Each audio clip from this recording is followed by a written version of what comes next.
کے اولیاء کا رکھا ہے، اور میں اور آپ آدمی کا شرف حاصل کر رہے ہیں۔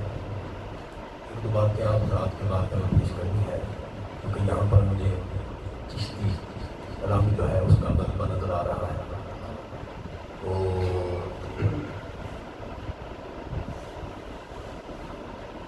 پیغام کی صورت میں آپ حضرات کو ایک دو باتیں میں نے عرض کرنی ہے۔ اللہ کے کائنات نے ارشاد فرمایا لئن شکرتم لازیدنکم، تم میرا شکر ادا کرو میں تمہیں اور زیادہ دوں گا، ولئن کفرتم ان عذابی لشدید، اور اگر تم کفران نعمت کرو گے تو میں نے بڑا سخت عذاب تیار کر رکھا ہے تمہارے لیے۔ کیونکہ یہ حسطا نسبت ظہر الانبیاء الاقطاب حضرت شیخ الاسلام کی شیخ الاسلام سبحان اللہ حضرت بابا جی فرید الدین مسعود بن شکل رحمۃ اللہ تعالی علیہ آپ کے فیضان کی عکاسی کر رہی ہے۔ شکر کے لفظ پر حضرت بابا جی رحمۃ اللہ تعالی علیہ کا ایک ایسا واقعہ جو تقریباً زبان زد عام ہے۔ منقول ہے کہ حضرت کی بارگاہ میں ایک شخص حاضر ہوا، کہنے لگا حضرت بتائیے کیسے گزر بسر ہوتی ہے؟ تو ارشاد فرمایا ہم تو فقیر لوگ ہیں، ہماری کیا بسر ہوگی گزر ہوگی، آپ کہیے آپ کی کیسے گزرتی ہے؟ کہا حضرت مل جائے تو کھا لیتے ہیں، نہ ملے تو صبر کرتے ہیں۔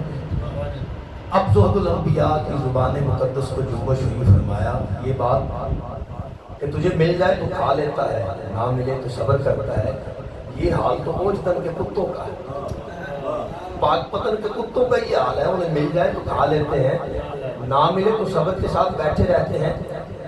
اب ان کی شخصیت ساکت ہو گئی اور بڑی مشکل کے ساتھ لوگوں کو جنبش دے کے کہا حضرت پھر ارشاد فرمائیے آپ کی کیسے گزرتی ہے؟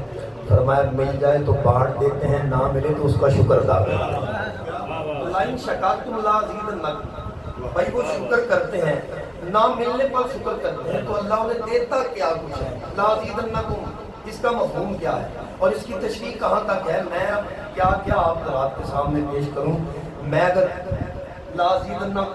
لازیدنکم کی تفسیر میں حضرت خواجہ نظام الدین اولیاء کو پیش کروں یا حضرت صابر کیا کلری رحمت اللہ تعالی علیہ ان کو پیش کروں کہ اللہ نے حضرت بابا جی فرید الدین مسعود کو کتنا کچھ دے رکھا کہ حضرت خواجہ نظام الدین اولیاء کو پیش کیا جائے، صابر کلری کو پیش کیا جائے، اور پھر اس نقطے پر بات کو ختم کر دیا جائے۔ یہ شان ہے خدمتگاروں کی، سردار کا عالم کیا ہو کہ خداموں کے پاس اتنا کچھ ہے کہ جو ان تک پہنچ گیا وہ رب رسول تک پہنچ گیا، تو پھر اس فرید الدین مسعود کی بارگاہ میں کہاں کچھ اور کہاں تک اللہ نے عطا فرما رکھا ہوگا، جس نے شکر کرنے کی اس کیفیت کو میرے اور آپ کے سامنے رکھ دیا کہ مل جائے تو بانٹ دیتے ہیں، نہ ملے تو شکر کرتے ہیں۔ مجھے مزید رہنمائی اللہ کے کلیم حضرت موسیٰ علیہ السلام کی بارگاہ سے مل رہی ہے۔ حضرت موسیٰ کوہ طور کی طرف چل رہے تھے، دیکھا ایک صاحب سونے کے ساتھ ہیرے جواہرات کے ساتھ کھیل رہے ہیں، اور جیسے ہی حضرت موسیٰ قریب پہنچے تو کہا حضرت سنیے، معلوم ہوتا ہے کوہ طور تک رسائی ہو رہی ہے آپ کا؟ فرمایا ہاں جا رہا ہوں۔ کہا حضرت میرا ایک سوال ہے اللہ کے حضور پیش کیجیے گا۔ فرمایا کیا ہے؟ عرض کیجیے گا اللہ مجھے مال نہ دے، مال نہ دے، میں اتنا زیادہ وافر مقدار میں اللہ نے مجھے دے رکھا ہے کہ میں سر عام اس کے ساتھ کھیلتا ہوں، تو اللہ سے کہیے گا مجھے نہ دے۔ میں ٹھیک ہے تیری عرضی اللہ کے حضور پیش کروں گا۔ کچھ قدم آگے بڑھے تو دیکھا ایک صاحب اپنے جسم پر مٹی لے کر اپنے تن کو ڈال رہے ہیں، ننگے تھے پہننے کے لیے کپڑے تک نہیں، تو مٹی کے ساتھ اپنا ڈانپ رہے تھے۔ اس نے کہا اللہ کے نبی میں آپ کو ڈھونڈ رہا تھا، کہیں آپ مل جائیں، شکر ہے خدا کا آپ مل گئے ہیں، یقیناً کوہ طور کی طرف جا رہے ہوں گے؟ فرمایا ہاں جا رہا ہوں۔ کہا حضرت پہنچ کر میرے لیے بھی عرضی ہے، وہ ذرا اللہ کے حضور پیش کیجیے گا۔ فرمایا کیا ہے؟ اللہ کے نبی اتنا تو ضرور عرض کیجیے گا کہ اللہ مجھے اتنا تو دے دے کہ میں تن تو ڈھانپوں کپڑوں کے ساتھ، تو کچھ مجھے اللہ عطا کرے۔ میں ٹھیک ہے۔ حضرت موسیٰ پاک کوہ طور پر پہنچے، اللہ کے حضور معروضات پیش کی، واپس تشریف لے آئے۔ اب اس بندے سے ملے جو ہیرے جواہرات کے ساتھ سر عام کھیل رہا تھا۔ فرمایا اللہ نے تیرے لیے حکم صادر فرمایا ہے. اللہ نے فرمایا موسیٰ اس بندے سے کہہ دینا میرا شکر ادا کرنا چھوڑ دے, میں اسے عطا کرنا چھوڑ دوں. وہ شکر ادا کرنا چھوڑ دے, میں اسے دینا چھوڑ دوں گا. اب حضرت موسیٰ بڑے اس شخص کی طرف جو مٹی کے ساتھ اپنا آپ ڈھانپ کر اور گزر بسر کر رہا تھا, جب اللہ کے نبی قریب پہنچے تو کہا بھائی تیری عرضی میں نے اللہ کے حضور پیش کیا ہے. حضرت جلدی سے ارشاد فرمائیے اللہ نے کیا ارشاد فرمایا ہے. اللہ کے نبی موسیٰ کلیم اللہ فرمانے لگے, اللہ کریم ارشاد فرماتا ہے تو شکر ادا کرنا شروع کر دے, میں تجھے دینا شروع کر دوں. تو اب جملہ اخیرہ یہ ہے, جملہ کمال یہ ہے جس کی طرف آپ حضرات کی توجہ میں لانا چاہتا ہوں. اس میں جیسے ہی اللہ کے نبی موسیٰ کلیم نے اسے ارشاد فرمایا بھی تو شکر ادا کرنا شروع کر دے, اللہ تجھے دینا شروع کر دے گا. اب میں اپنے حالات حاضرہ کی عکاسی کرتے ہوئے وہ جملے بولنا چاہتا ہوں, ذرا زور دے کے بولنا چاہتا ہوں. ہمارے ہاں بھی یہ کمی کجی ضرور پائی جاتی ہے اور اس لیے پیش کرنا چاہتا ہوں کہ اس کمی اور کجی سے ہم بچ جائیں. اگر عبادت کی لذت محسوس کرنی ہے, اگر ہم نے ذکر کی حلاوت کو اپنے دل پر محسوس کرنا ہے تو ان چھوٹی چھوٹی باتوں کی طرف توجہ دیں, کیونکہ باتیں چھوٹی ہوتی ہیں, مفہوم میں یہ عرش سے لے کر زمین تک بڑی ہوتی ہیں. اللہ کے نبی نے فرمایا, اللہ فرماتے ہیں تو شکر ادا کرنا شروع کر دے, میں تجھے عطا فرمانا شروع کر دوں گا. اب وہ کہتا ہے اللہ کے نبی اللہ نے مجھے دیا ہی کیا ہے جس پر میں شکر ادا کروں. ننگا ہوں اور مٹی لے کے خود کو ڈھانپ رہا ہوں, اللہ نے مجھے دیا ہی کیا ہے. حاضرین و ناظرین اکرام, جیسے ہی اس کی زبان سے یہ بات نکلی ایک ہوا کا جھونکا آیا, وہ جو تن کے اوپر مٹی تھی وہ بھی اڑ کر چلی گئی. اب وہ چیخا چلایا یہ کیا ہو گیا ہے. فرمایا یہ تو جان اور تیرا رب جانے یہ کیا ہو گیا ہے. اللہ نے تو کہا تھا شکر ادا کرنا, تو شروع کر دے لَأَزِيدَنَّكُمْ, میں تجھے زیادہ عطا فرمانا شروع. اگر عبادت کی لذت لینی ہے, ذکر کی حلاوت محسوس کرنی ہے تو ہمیں حضرت فرید بن مسعود گنج شکر علیہ رحمت کے حضور حاضر ہونا پڑے گا. عصر کی نماز کے لیے مصلی امامت پر کھڑے ہوئے, کہا اللہ اکبر, ہاتھ باندھے سلام پھیرا. کہا محسوس ہوتا ہے نمازیوں میں کوئی ایسا شخص کھڑا ہے جو کسی کا حق دبائے ہوئے ہے.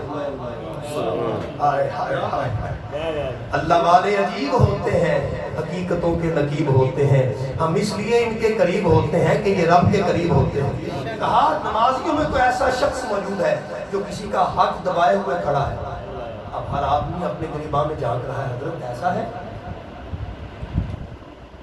سارے خاموش ہیں. اپنے خادم کی طرف متوجہ ہوئے, کہا تجھے میں نے کچھ اشرفیاں دی تھی, یہ تقسیم کر, غرباء میں مساکین میں تقسیم کرنی. جی حضرت میں نے آپ کے حکم کے مطابق تقسیم کرنی.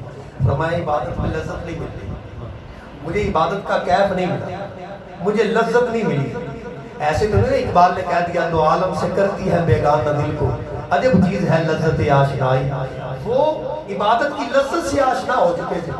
اب دیکھا کہ یار ایسے پیچھے سمام دے کہنے والے وہ لوگ کھڑے ہیں کہ جو کسی کا حق دبا کے اور پیچھے آ گئے ہیں اور مجھے امام کی تسلیم کرتے ہیں. کہا بھائی دیکھ ذرا اچھی طرح سے دیکھ. اب اس خادم نے جیسے ہی اپنی جیب میں ٹٹول کے دیکھا نا تو ایک اشرفی موجود تھی. کہا حضرت معافی چاہتا ہوں, ایک اشرفی ابھی بھی میرے جیب میں موجود ہے.